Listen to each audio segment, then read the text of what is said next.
There, there was something in the 80s in the makeup effects business that was there was the underlying thing that everybody wanted was who's going to sculpt the head? Who's going to get to do the main makeup? Who's going to get that cherry job? And everyone, you know, even though they're your friends, everyone is competing.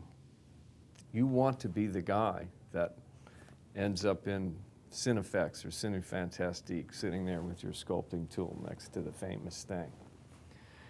And what I realized, you know, being the newer kid on the block, was to get there, I just had to keep getting better as an artist to the point where you can be trusted with that. So I earned that trust from Stan by every artistic job, no matter how small it was, you know, whatever it was, to ace that job, because that was, I felt like that was the only way you're going to climb that ladder, is not be disgruntled that you're not the guy, that they're not taking that shot. But it was also doing things on my own, like, well, we need to do some paint schemes for something, and just, can I take a casting home and I'll do it? And you do it, you bring it in, and you take your shot at that. Or if they're doing concept designs, I went home and did a couple of my own, and you just say, you want to take a look at this. But I think it's having that awareness that you need to be proactive. You need to do something about this. Sitting there brooding about it or wishing for something is never going to happen. You have to take that charge. And there was this feeling you would get when you would do something and Stan would come over and see it and go, "That's great, did everybody see this?" Then you had that moment, because it's something I said earlier, you know, as artists, it's whatever you're working on is an extension of yourself. It's part of why we do this. You know, musicians write a song or play, artists paint or draw or sculpt or create, and when that's put out there, they want that acceptance and they want people to go, "Wow, that's cool." And you know, getting that affirmation from Stan was important because I wanted to grow as an artist, but then you knew that you were on that path.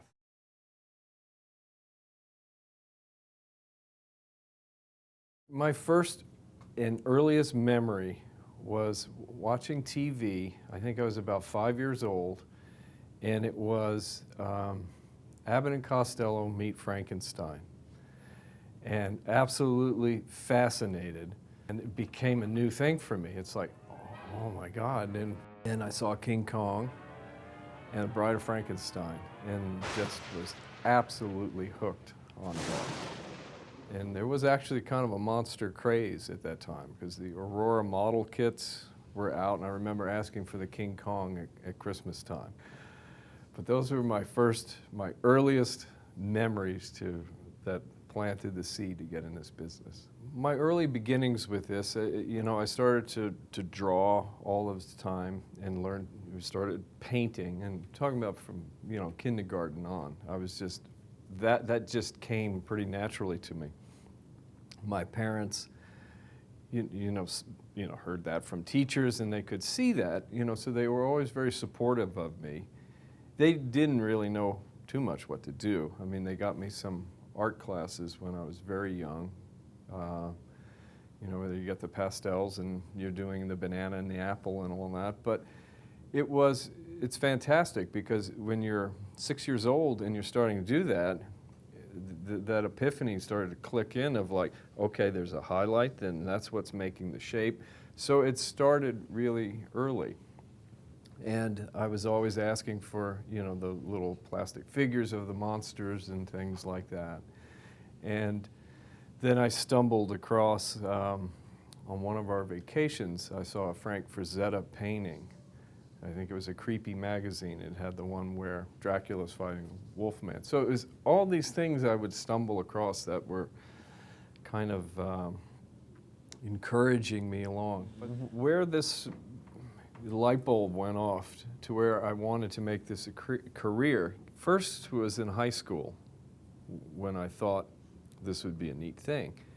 And then, you know, my high school art teacher and people kind of they were very encouraging as far as fostering artistic talents, but they were also very cautious. You know, well, there's people out in Hollywood that do this, and I think it's a very hard business to get into.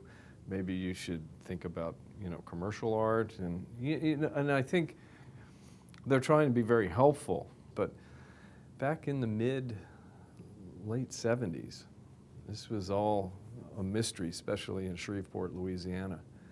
There's nothing, you know, happening there. And I was really sick and tired of school, and I started to work for a while. But the thing that kept coming back to me, something would always it would trigger it again. And I found a book that came out, and it had all of the famous makeup artists in it, from, you know, the Westmores to, you know, starting with Lon Chaney, Jack Pierce, all the way up to, you know, Stan Winston, Tom Berman, John Chambers, Rick Baker. Everyone was in this book. And I found that in the local Barnes & Noble or whatever, and then there it was, Making a Monster. You know, that book, I read it 400 times. It's what I was doing constantly. And then I said, that's it. It's done. Basically, it just kept gnawing at me that I've got to take a shot. I've got to try to do this. So I started to save up some money and figured I was just going to move out to California and give this a try. My uncle was an entertainment lawyer, Gunther Schiff, and Gunther actually was Stan Winston's attorney. And he set up a meeting for me with Stan. And I thought, oh my God, this is incredible. How much better can this get? And so I had my portfolio, and it was the most exciting day of my life, and inspiring day. Nothing happened. I didn't get hired. Stan looked at my book. I went in there. He flipped through it maybe in about 2 minutes. Said, this is great. This looks like my work when I was first starting out. I don't have any work. Why don't you have a look around, take your time. Well, I did take him up on that. I was in his shop for 2 hours. I checked with him, make sure it was still okay to be back there. But to look around and to see molds and to see things and sculptures and finished pieces up close, you realize you know, what you have to do to get hired, to be at that level. It was an astounding moment. You know, of course, it would have been fantastic if Stan said, oh, sure, you're hired, come on in. But it's probably better it didn't happen that way, because it really lit even more of a fire. You know, you see this stuff, inspiration. I saw these maquettes that Stan had sculpted of these cat beast thing tearing this chain away, and all the muscles and structure and everything. And you know, it really helped put things together, you know, and asking him what kind of clay this was and everything. And it was on my way out of there. I was headed to this art store in North Hollywood, Carter Sexton, and bought tools and clay. And it was like, oh my God, now I really have to do this. I have to figure this out. I ended up going over to Makeup Effects Lab and met with the owners over there, which at the time was Doug White, Alan Apone, and Frank Carasosa. And they actually were hiring on a movie called Metal Storm: The Destruction of Jaredson in 3D. So I was in.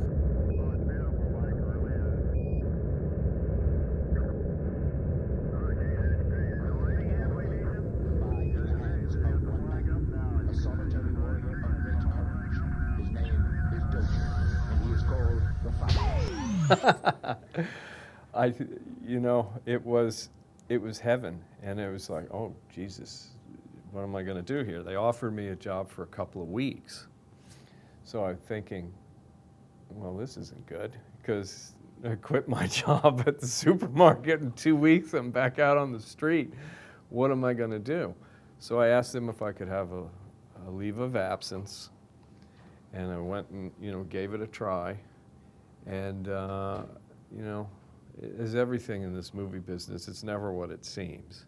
So the 2 weeks ended up turning into roughly 4 or 5 months of work. Because you get your foot in the door and they see, great advice to anybody trying to get into anything in film. It's a team, collaborative thing. You need to be able to work as a, member of the team. You need to know when to put your artistic ego aside, or, fit in, because it's important. You don't want a squeaky wheel or somebody that's going to be a problem to be brought in. You want somebody who's going to help the workflow, help the process. But I understood that already, from even as a kid, play team sports, you get that idea. Working in the supermarket, you learn how to deal with lots of personalities and individuals and things. So I look back at all of those experiences as helping, and my God, then you arrive and you're doing artwork, what you wanted to do for a living. That is what you're being paid to do now, not stock the shelves or sweep a floor or whatever. My God, I felt like, even though I'm the lowest paid man on the totem pole, it's like I was in heaven.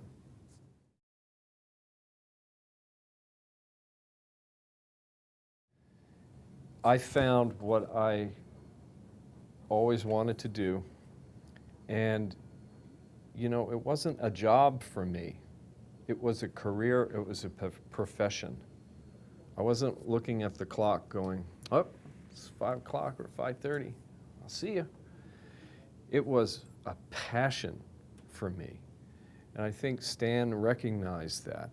I think Stan saw my skills broaden, and one time he needed a sketch of something, and I said that I can draw, and he didn't know that about me.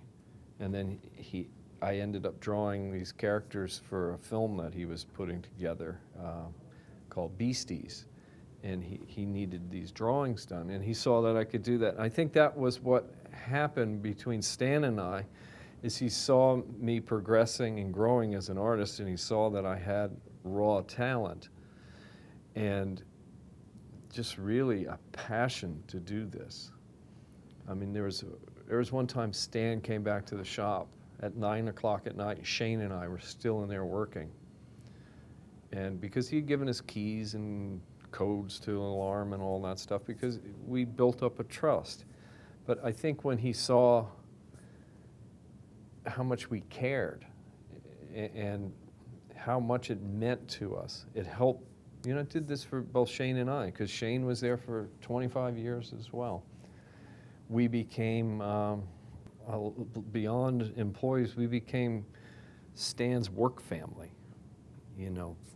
and people that have that kind of passion and drive and willingness to do it perfect, they're hard to find.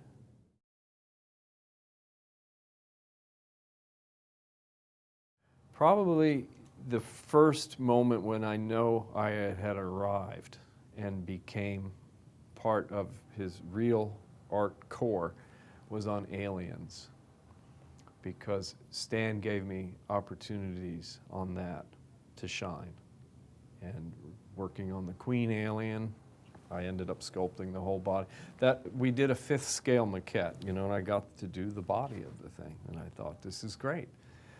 And Stan really, I could see he was giving me a shot with these things. And before that, I helped Shane sculpt one of the main Invaders from Mars characters.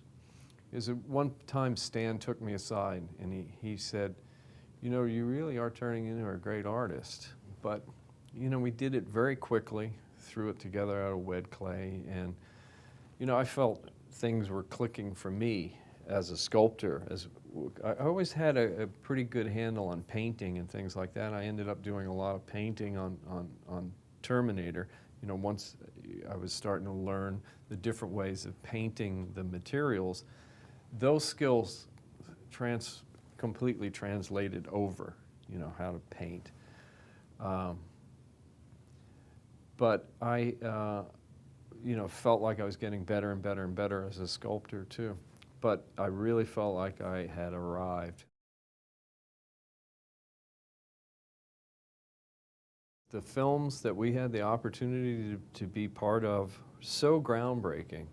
I mean, starting with the first Terminator, following that up with Aliens, all these were such wow moments, just incredible. Terminator was that movie that, after reading the script and being on set with Jim and the work that we were creating, we knew there was something to this movie. It was not, I'd worked on enough other things before that to know that this was, I think even though it was only made for $6 million, that there was something special about this. And it came from Jim, and I think what Jim recognized in Stan and his team was the same desire that he had to do the best work possible and to deliver, you know, cinematic history. We wanted to do that, even on this small film. Everyone had that common goal. And I'm sure that's why Stan brought us along on Aliens. And Aliens was an amazing moment for me, because having Alien as something that I was absolutely thrilled with as a movie and an inspiration to then be involved with a sequel to that.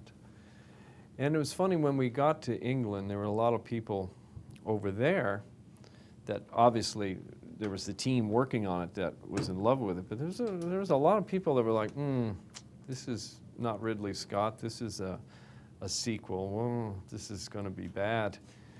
And you know, that was, it's like, no, it's not, guys. You know, it's going to be, you know, a special thing. Jim is going to make this something else. And it, you know, became its own classic, because I think what Jim did was he didn't try to repeat what Ridley did, but take it in a different way, and but deliver. You know, he made a war movie out of it with aliens. You know, but still classic sci-fi. So that was, you know, pretty spectacular movie to be involved with. And you know, Monster Squad for me was a lot of fun, because we got to pay homage to all of those characters that I know I grew up wanting to be a part of. We all did, everybody in the shop. You know, it was great for Stan to try to revisit them and redesign them and reimagine them. And that was cool. And we all got to take a character, and I always loved the Wolfman and werewolf, so I, you know, got to do that one. And we all had our own character, and that was pretty special. And hot on the heels of that came Predator, which was done in a really short period of time. And you know, the two artists that really ran with that one big time was Steve Wang and Matt Rose. And they were pretty new to the group, but that was their baby. But we all pitched in and helped out on getting that done so it could ship out, because I think it was done in 2 months or something crazy incredible like that. But it ended up being another one of these landmark films that iconic characters. You know, Stan was getting the opportunity to do what he always wanted to do, was create iconic characters. And we were all along on that ride, and it was an amazing ride. And you know, so here's the Predator. We had done Aliens, we had done the original Terminator, and then, you know, there was a lot of things in between, but the Stan directing Pumpkinhead was actually one of those moments that I remember as being a great thing, because we got to fill Stan's role a bit more, because he had became a director.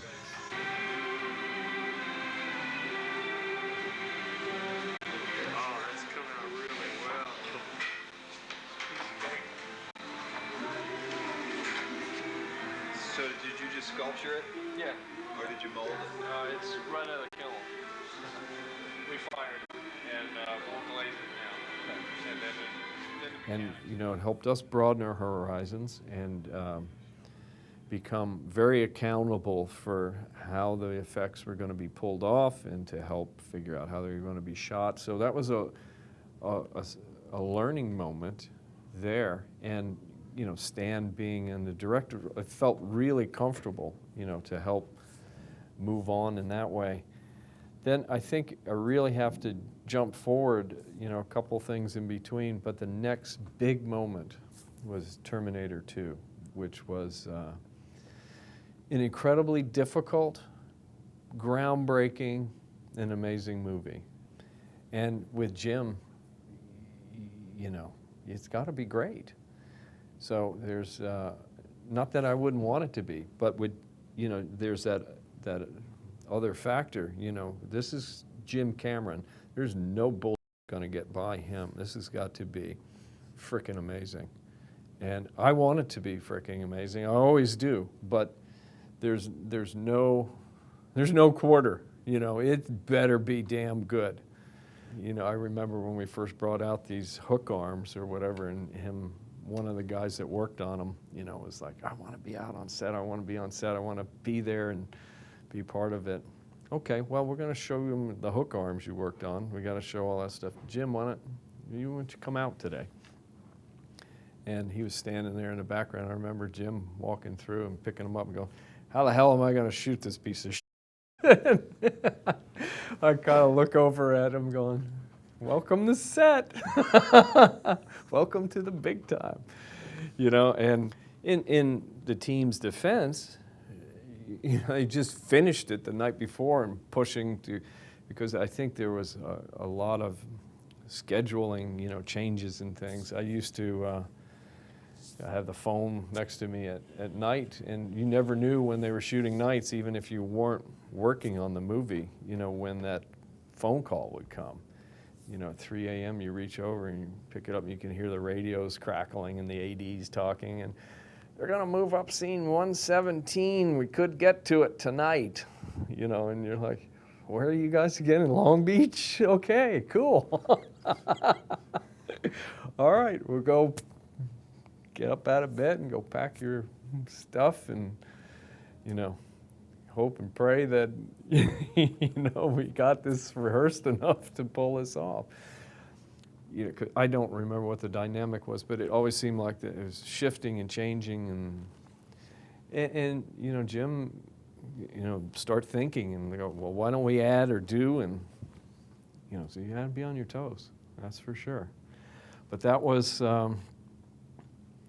came away, you know, that one makes you stronger, you know, because you had to deal with a lot of adversity, and the movie is spectacular. Very proud to be part of it. But that was one of those where, okay, we want to tackle this better next time and think about this, and you know, we learned an awful lot, and we started to you know, get involved with cyber scans and some digital outputting, and so our skill set started to change at that point in time, starting to embrace more things ourselves. Then, you know, here we are. Then there was Jurassic Park after that.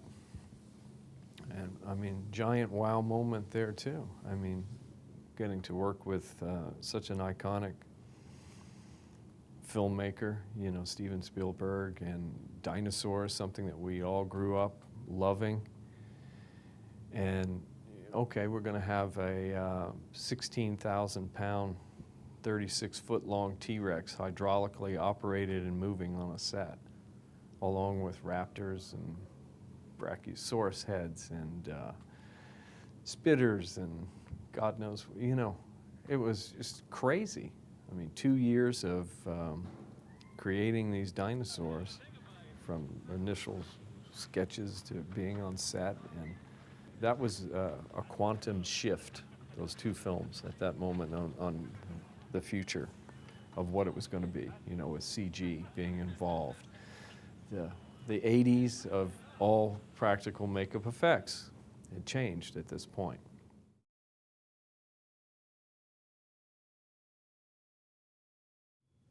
You know, based on things I'd done on Terminator and getting on set, that's a whole nother part of the job, was learning how to make the things perform and all that. And I'd always liked theater and, you know, plays and little bits. I never sat there and felt like I want to be an actor, but I liked it a lot. And I also saw that that was an opportunity to, you know, to make these things perform. It felt like an outlet for something else that I really enjoyed. And those early monsters from the 30s, it was as much about their makeup as it was their performance. And Stan, coming from the acting background that he did, and him stressing that we're making characters, not effects, you know, that resonated with me. I totally understood that. We were off in Italy working on a movie, Leviathan, and we had created these dive suits.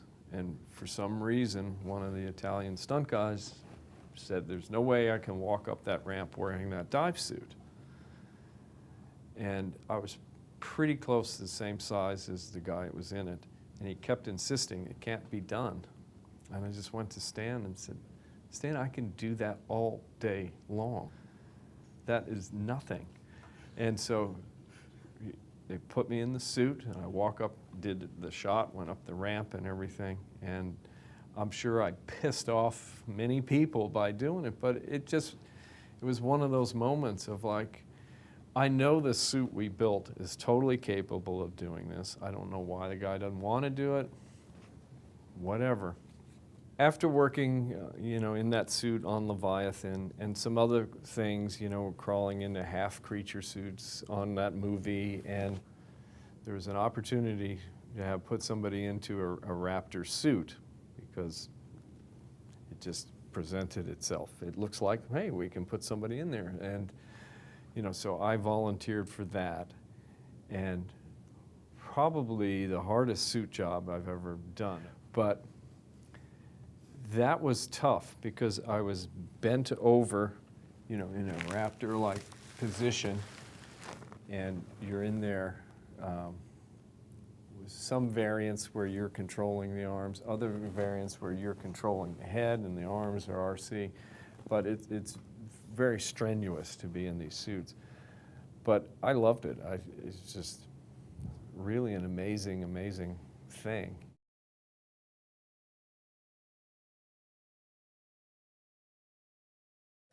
I mean, after we lost Stan, there was no question in our mind that we needed to carry on. We needed to, for ourselves, for Stan, for the crew and the team that had been, you know, grew that big family that was Stan Winston Studio, was now going to become Legacy Effects. And we were not done. Stan never wanted us to be done, and there was no way that we were. So at that point in time, we became Legacy Effects. Stan's legacy carrying on, just what he wanted it to do. And I think he'd be very proud of us today. You know, the work that we're doing, you know, expanding the work, integrating it in today's world of filmmaking. And it was all of the things that Stan preached and taught us. So it was actually, you know, people ask that question, oh my God, it must be so hard, you know, now it's to run this and do this. Thanks to Stan, it really wasn't, because he had us running and taking care of things. He was that wise, you know, he knew the day would come when we needed to carry on. And he put us out there, you know, so producers and directors, people knew us.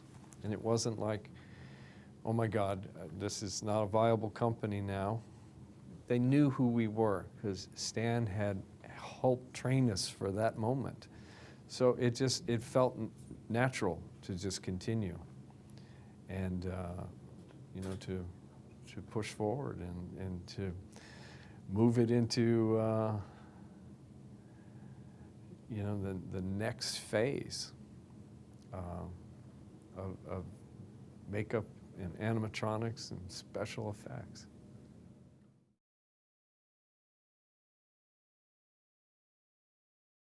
So I'm doing this interview because I believe in the Stan Winston School of Character Arts. I believe what Matt, Stan's son's mission is to bring this to people that have no idea of anything about this, and to the people that want to know about it and want to hone their craft. I believe in giving back and trying to help, because people took a chance on me. You know, I arrived from Shreveport, Louisiana, out here in Los Angeles, and people had to take a chance. But what I learned, which will help any kind of artist, I don't care what it is you want to be, you need to learn to, obviously, you need to hone your skills to the best they can be. You need to be proficient in whatever tools they are, whether it's you're a musician, whatever it is. You need to have that skill set, and you need to strive to be the best you can be. But it has to be a fire and a desire inside that is driving you, that you are critical and you are pushing yourself, because no one's going to hand you anything in any of these artistic endeavors, whether you're a painter, sculptor, dancer, actor. You have to be out there. You've got to sell yourself, and you've got to sell it. It's part talent. You know, you've got that God-given talent, and you've got to develop that. You've got to be able to work with people.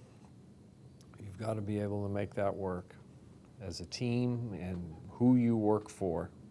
You have to make yourself valuable. And you just got to have that guts of never giving up.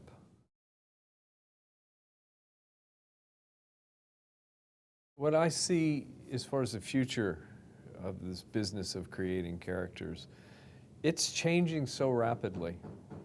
Even within the 4 years here at Legacy, I've watched our own pipeline and workflow change quite a bit. It keeps evolving. I mean, the digital aspect is a big part of it. I see it's a strange dynamic in film right now at this point in time. I think as an artist in this business, you need to be really nimble and be able to see the changes or pick up on them and roll with them. You know, figuring out how to diversify within a box that you are comfortable and you know, I'm not going to get into making shoes, just because I see, an opportunity, working with things that are related to your business that you know that you can do and do well. And I think that's probably advice for a lot of businesses today. It's a changing world competition environment, and you better be prepared to go at it with the competition's global. It's not just Los Angeles, and you better figure out how to fit into whatever the filmmaking world is. And if it's adding to it by making an animatronic or a special makeup, that's great. If it's helping them because of the nature of the movie, just making great reference pieces and designs, then that's, what you need to do. It's just recognizing when it's appropriate, when it's not, how to help that particular film or commercial the best way to do it.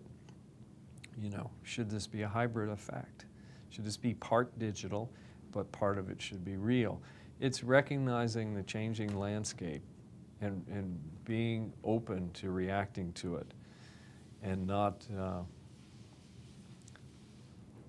pigeonholing yourself in a place in time, because, as I mentioned, I mean, even in the 4+ years we've been legacy, I've watched things change. And you want to be on that cutting edge, not catching up. You want to be one that is coming out with the latest and greatest way to accomplish a task rather than learning about it and trying to figure it out. More than ever now because of the global competition. Los Angeles isn't the base of filmmaking that it once was. I mean, we'll leave that up to politicians and business people on different levels to figure that out. But you know, the work is going worldwide. And I think you got to recognize all that. You have to understand it's a changing landscape. I know it sounds redundant, but I can't emphasize that enough for those coming out of school trying to get in this stuff. Embrace the digital world with the practical world because it has totally meshed. It's not two different things. It's not to say sometimes it's not an all practical solution, but the more you know about both of those worlds, the better off you're going to be for the future of this business.